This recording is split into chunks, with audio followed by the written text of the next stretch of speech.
আজকে নানির জিয়ার ক্ষেতের সব সরিষা তুইলা শেষ হইলো, টমেটো গাছেও অনেক টমেটো ধরছে। আল্লাহ মাফ করুম, কন্ত নানির জিয়া কামটা বালা করলো নি, ফিসাল হয়ে দৌড়ান দিছে। তো আমি কই কি ইল্লাই দৌড়ান দিচ্ছেন, আপনি কইবেন তো, না কইয়া দৌড়ান দেন কি? তোরে কতবার কইছি যে ক্ষেতর তনে যায় সরিষাটি বাইরে থুই আয়। তো আমি কইছি তো যামু, দুপুরবেলা যামুনি। তো আর কি করার, আইলো সরিষা টরিষা বাইরে।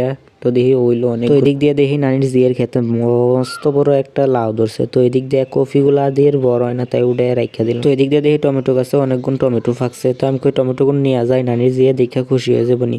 খুশি তো হয় নাই, কয় কি এই টমেটো গুণ আরো ফাঁকতো বলে, শুনছেন নি কথা? আমি যতই ভালো কাম করি নানির যে এটেন আর ভালো হইতো। তো এদিক দিয়ে সরিষা বাইঙ্গা, কফি বাইঙ্গা, টমেটো মমেটো এগুলো আর কি দন্যা মন্যা এগুলো সাইডে একটা সিনেমাটিক শট নিবার চাইছিলাম।